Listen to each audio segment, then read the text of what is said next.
DCON, the Deputy Senate President, His Excellency Senator Barau Jibrin, CFR, the other officers of the Senate, the distinguished senators of the Federal Republic of Nigeria.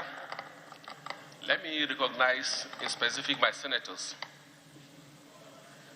Senator Simon Bakola Along, representing the Plateau South, my own senator from the Central Zone, Senator Diket Lang, who happens not just my senator alone, but was my head boy in secondary school. And then the senator representing the Northern Zone, Senator Simon Mwatko. Thank you, distinguished senators, for giving for this opportunity for me to interact with you and give you a brief about myself. I'm a son of a clergy.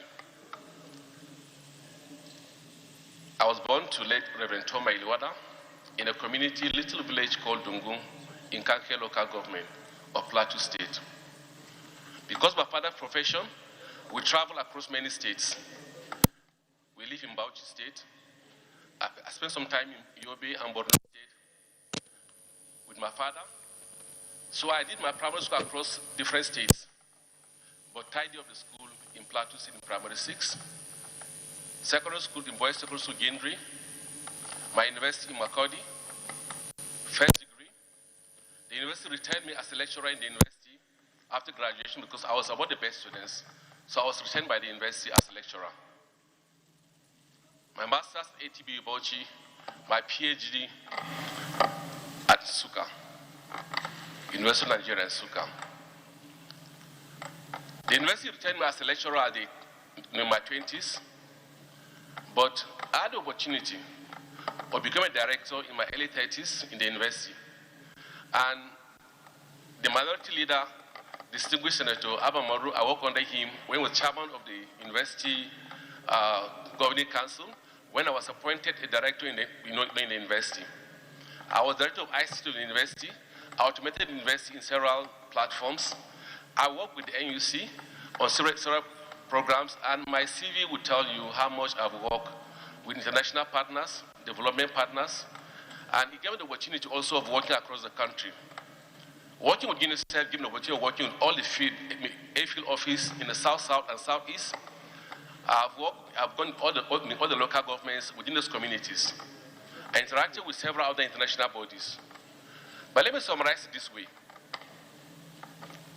The opportunity of working across different states gave me the responsibility of acknowledging the diversity of Nigeria and the need for inclusivity in the country.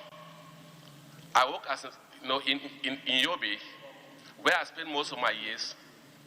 I was minority by tribe, minority by religion, but inclusive by the community I live in. My father, being a pastor, was having the best friend of his as the chief imam of the community. And he calls my father the man in Christa in Hausa. Simply means the leader of the Christian community. So that was the kind of community I live in and I grew in. So I've lived knowing that Nigeria needs diversity. It lives in a diverse community. In Benue, where I also work as a lecturer, I was minority by tribe. But at the youngest age of 32, 33, which is the youngest ever in the history of the university, I was made a director. Which means... No, there was always technology. It is even better now and easier. You know, you go to an office before the officer leaves this office. An exhibit until Mr. President appointed me in 2017 as an INEC commissioner. As an INEC commissioner, I served in Benue State. An opportunity of conducting elections in several states, especially when there are difficult election opportunities. I was sent to remedy in many states. I was involved in election in states like Osun, like Ondo, like Edo in 2020, and several other elections that I was involved in. I resigned from INEC and went into active politics in 2021. And I contested for the governor of Plateau State in 2023 election. And here am I before the Senate and before Nigeria to serve a different platform. Thank you, Mr. President, sir. Before I entertain interaction and questions from distinguished senators, I'd like to acknowledge with pride the presence of our colleagues from the House of Representatives who accompany some of the nominees to the chambers. And please just rise and take a bow. I saw you, so I believe that you must have come with others. Yes, welcome to the chambers. Yes, we are the ones that normally visit you in chambers, so now... Thank you, Mr. President, distinguished colleagues. It is my privilege and honor to take the first shot at our nominee from Plateau State. Mr. President, if you look at the resume and the pronouncement of the gentleman that is standing before you, I've known him and come across him in very many ways, both in academic and in politics. But I do know that in Benue State, where he served, the first set of persons that were elected in the new dispensation was local government chairman, and I was one of them. And I can attest to the credibility, the transparency with which he carried out that assignment. And so I can attest to the fact that in Benue State, where he served as the electoral commissioner, we held him in very high esteem because he was very, very independent. Again, Mr. President, when I was appointed the chairman of the governing council of the University of Agriculture, Makurdi, and the pro-chancellor, I came across this young man again. And again, outstandingly, like he said, at a very small age, he became the director and developed one of the digital solutions that we had in the university at that time. And because of my nature, I had some issues with very conservative elements in the university. But he proved to be one of the very pragmatic and very progressive elements in that university. And so I'm actually not surprised that he has been appointed today to become a minister of the Federal Republic of Nigeria. Thank you. I urge my colleagues, based on his antecedents, to spare him the time so that he can go and settle down and hit the ground running.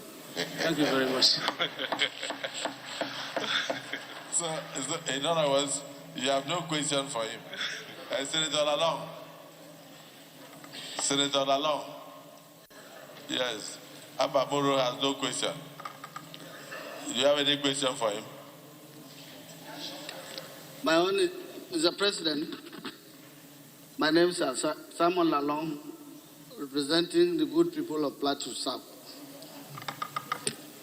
Mr. President, honestly, I felt very honored and indebted to this Senate, especially to Mr. President, and also the comment by my leader from the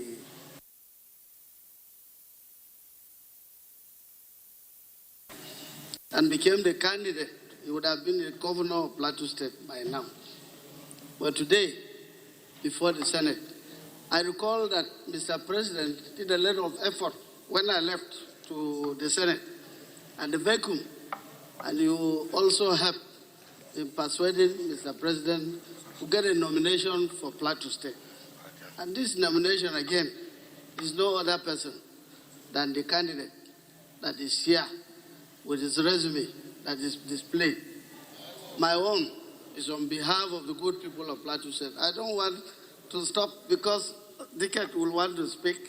And Dashu, where is Dashu? Dashu also wants to make a comment that the three of us have unanimously agreed that this is the best time, the best candidate for this best period to be minister to represent the good people of Plateau State. So we thank Mr. President and all the distinguished senators that will give him accelerated approval to immediately move in to help Mr. President in that very, I will say, good and also ministry. The one humanitarian requires a lot of intelligence, requires a lot of industry.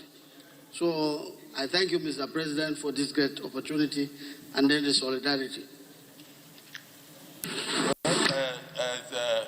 Okay, you can sit down.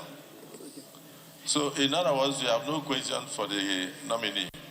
But all you, no, let the people who know him from Plateau say something first, so that we can now proceed to ask him questions. Distinguished Senator Dike Plan. The President of the Senate and the Chairman of the National Assembly, distinguished colleagues, once more I am Senator Dike Plan, Senator representing Plateau Central. I rise again to support what my leader, Senator Lalong, and the minority leader from Benue Plateau has spoken, but I rise because the candidate is from my constituency.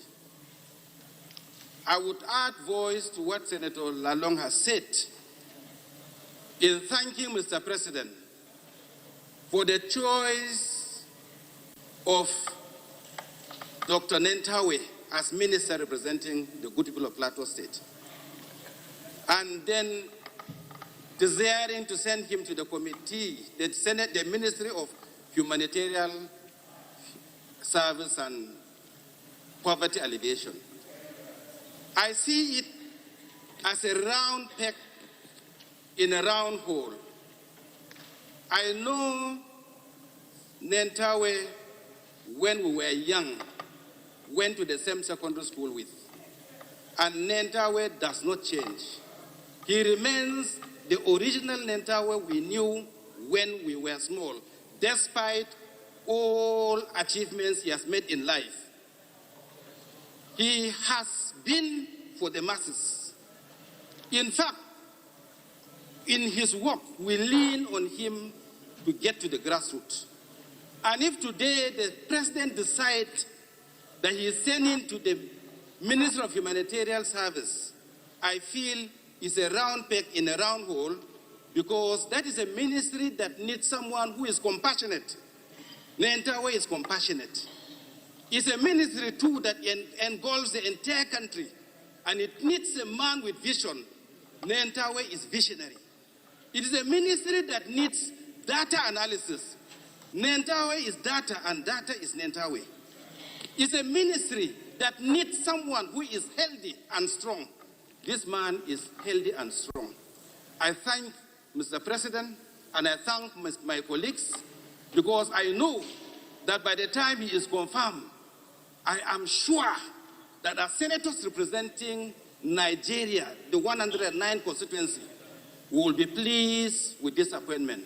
I thank you all, and I know that after this, we will give him an accelerated confirmation, and I am sure we will see results. Thank you, Mr. President, and my colleagues. Distinguished Senator Pam.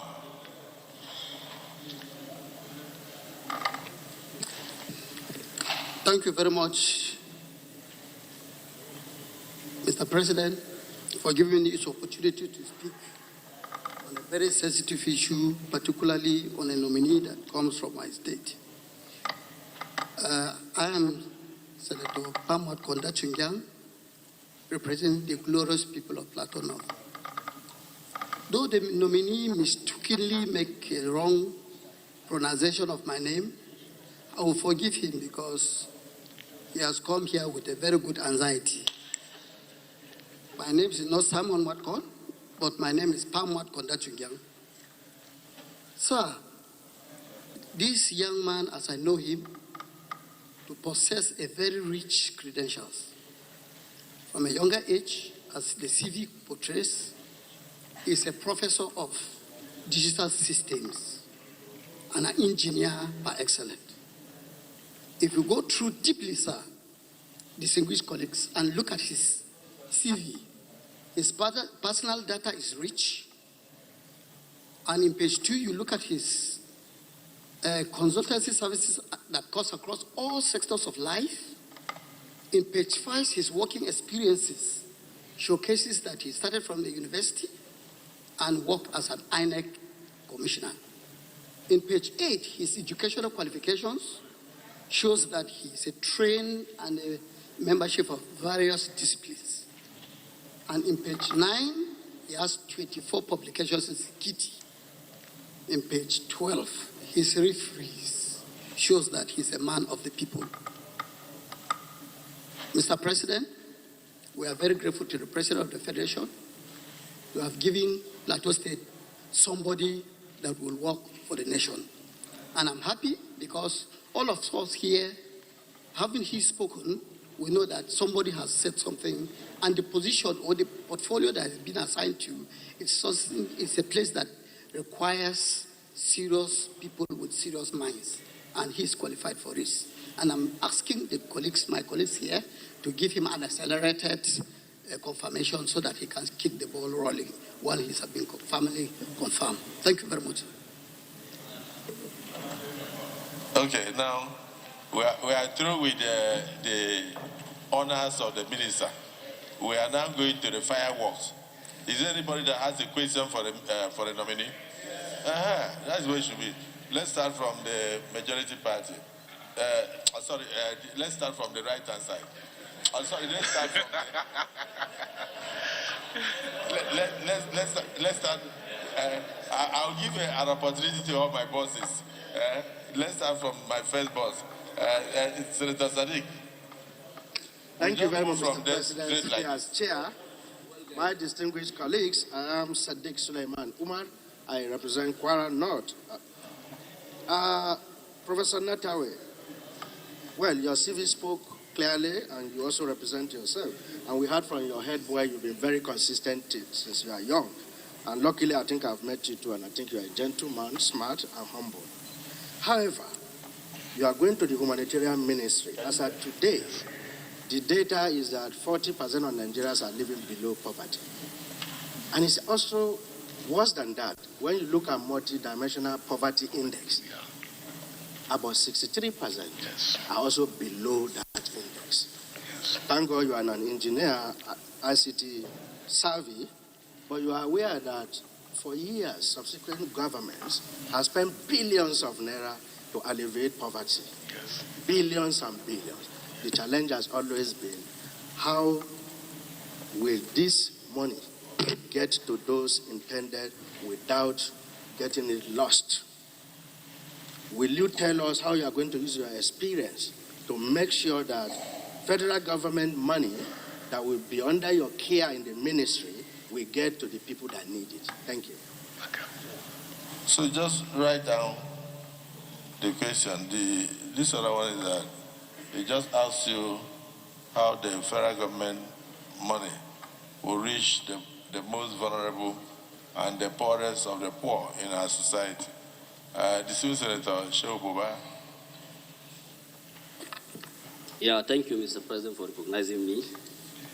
Mr. President, distinguished colleagues, my name is Senator Shehu Buba Umar, representing Bauchi South. Mr. President, I rise to add my own voice on the nominee, Professor Nentawe. I congratulate you as a nominee of Mr. President. Thank you, sir. Mine is not a question per se. I want to make my own contribution, Mr. President, because the nominee,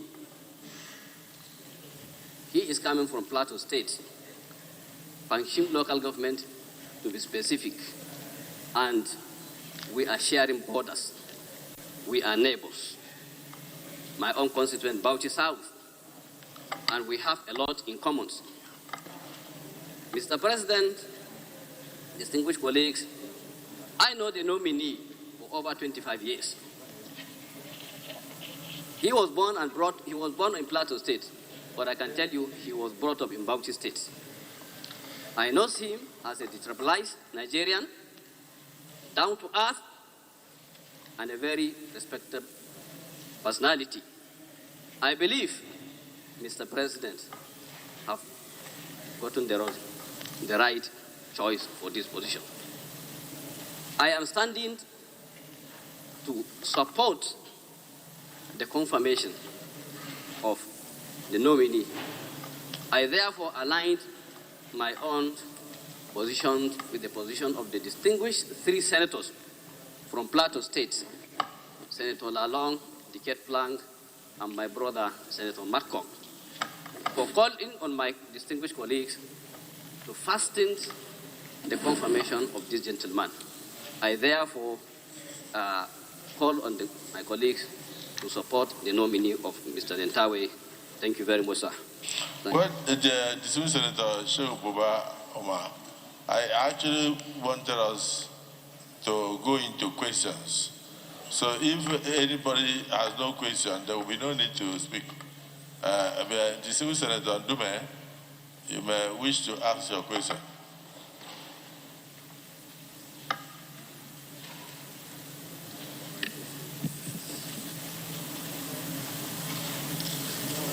On the microphone,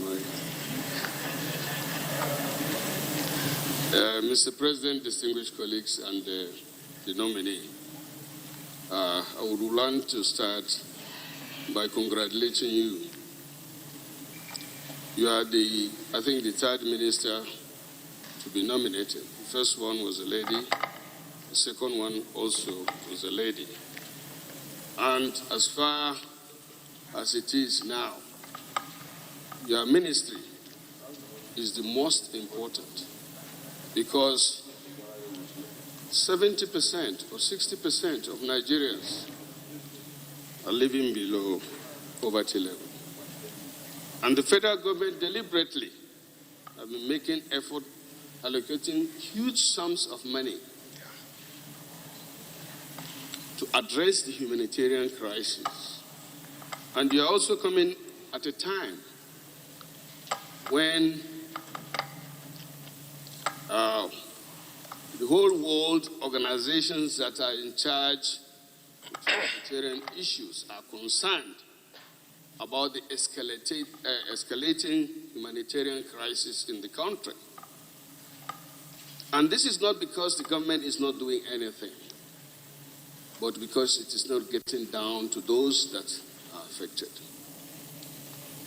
You know the circumstance that led to the relief of your predecessor. My question now is, as the first man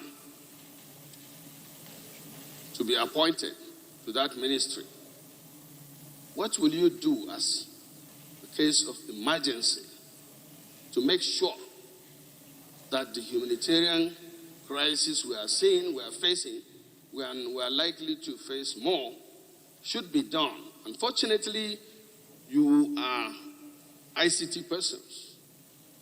Today's world, if we are serious, or let me say you are serious, we can start seeing the impact when you settle down. So how do you intend to do that? That will give us a lot of comfort if we get a good answer from you. Thank you, Mr. President. The nominee, you may attempt to answer before we go to this side.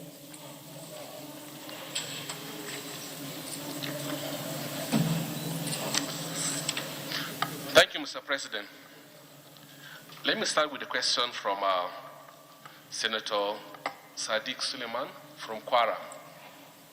He asks, how will this money being voted by the Senate, the National Assembly generally, we get to the vulnerable group across the country? Let me start this way. After my appointment, I received calls from several people, and everybody that called me keep on showing the concern that with this level of poverty, and also with a new framework in the economic conditions of the country, the reforms that we're having, they keep on asking me, can you resolve the issue of poverty across the country? And I said, the issue of poverty reduction is a wholesome challenge that involves almost everybody, from National Assembly to several agencies, government, the agencies, private sector, development partners, and other people that will be involved. But this is what I will do, that maybe we can add a little bit of impetus to the fight. I know that already there are steps that have been taken by government, and there are also steps that are taken by the ministry in streamlining and ensuring they have a register of poor people. That's the data. And once you want to address any issue in the 21st century, the first thing you do is you get data, because data is a king in resolving challenges in the 21st century. And this is what we may do as a country or as a ministry if given the opportunity.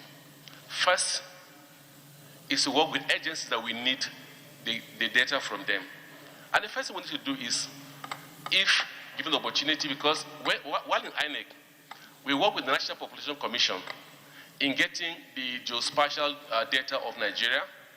And if you look at the NPC delimitation, it delineates Nigeria into the six geographical zones, the 36 states plus Abuja making 37. The 774 local government, then the wards, and in the wards, it goes further and delineate the wards into what they call enumeration areas. And the enumeration areas become the smallest unit that they use in distribution, in dispersing facilities. And that was what INEC has been using in aggregating that data to form what they call polling units to ward to local government to state, and then to the country.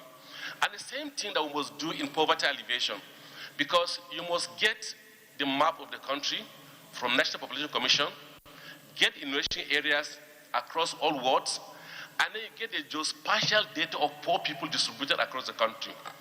Now, and that will also involve going back to the data of the country. And if you look at the data that we have, we say 65% of poor people live in the north, and then 35% live in the south. That's 86 million people in the north are poor, while 47 people in the south are poor. But we must go further than that. Distribute these people by state. Distribute these people by local government. Distribute these people by enumeration areas. And once you know by ward, then enumeration areas. And by enumeration areas, then you know how many people are in that community, how people are poor. And then when they're sharing materials, you cannot distribute the materials not going to a state. You can't say you are sending 10,000 bags of rice to Plateau. No. You are sending 10,000 bags of rice to Plateau. So number will go to the central zone. So number will go to a local government. So number will go to a ward. So number will go to an enumeration area based on the level of poverty. Now, because most time when you look at the statistics, because there's no geospatial distribution of the poor people, you can't even determine how people are actually captured in your own senatorial zone, or in your own ward, or in your own community. But by just doing this alone, we cannot distribute materials to the last mile in the country. And that will help in getting data. We can just get a dashboard. The dashboard will be visible to the Senate, to the House of Rep, to the people providing the funding, that's the international partners, to the whole country. And the visibility will bring transparency, will bring also the distribution of material across the people down to the last mile. I think that would be the easiest way that we can, can ensure that everybody in the country that needs to get a relief material will get it. And that will also help the senators, the House of Rep, for the oversight function, make it very easy for them, because it's a dashboard for them to check, and they can make confirmation in the communities, in the rural community, and that will help us as a country to fast track the process of ensuring that we get materials to people as fast as possible. That's the first, by ensuring that we deepen technology in in distribution of relief materials to the poorest of the poor. Senator Ningi. Thank you very much, Mr. Chairman. My name is Senator Abdul Ningi, and I represent Bauchi Central, Bauchi State. Mr. Chairman, let me join you in welcoming my younger brother, Prop, and members of the House and his delegation to the chamber, the Senate Chamber of the National Assembly. Without any doubt, he has said it himself. His father is a well-known name across Bauchi State and Plateau State The issue, one of the global trending issues at this moment is the issue of artificial intelligence. And looking at your background, Prof, what's your take about artificial intelligence? And how does paying attention to the issue of artificial intelligence benefit Nigeria? That is my question.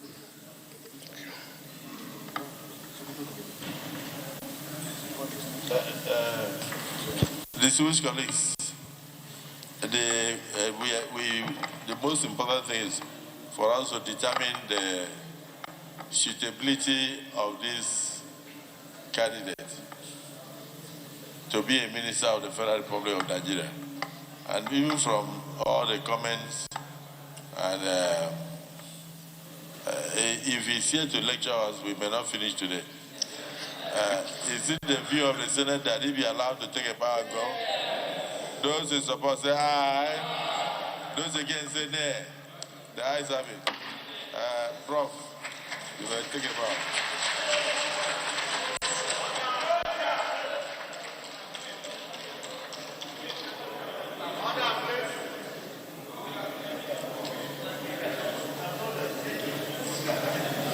No clapping in the Senate, please. No clapping.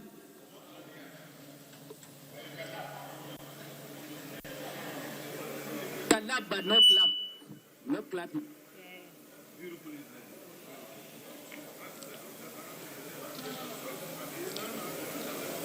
Right. That is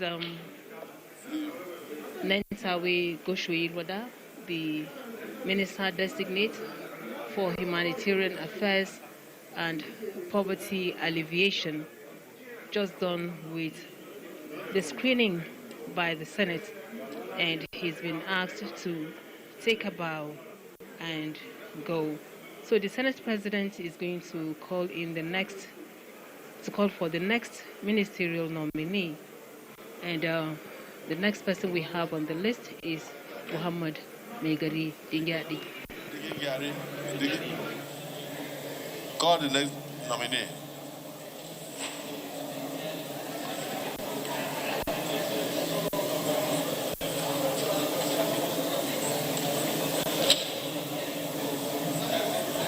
Chairman, they brought a scientist. They brought a scientist.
So here we have with us the ministerial, one of the ministerial nominees, Nentawe Yilwatda, who has just been screened by the Senate. So, sir, you've been asked to take a bow and go after taking some few questions. How do you feel? I feel very positive about the country. I'm a believer in this country, in the future of the country, and we'll work together with Mr. President to ensure that we elevate and reduce as much as we can the poverty level in the country. We'll look at the policy framework. I work with all the agencies, the international partners, and all stakeholders to ensure that we reduce on extent as much as we can the poverty level in the country. So we say congratulations to you, sir. Thank you so much. Thank you so much. So we get back into the chamber because the next ministerial nominee is already inside. That is Muhammad Megari Dingyadi, and he's going to take his questions.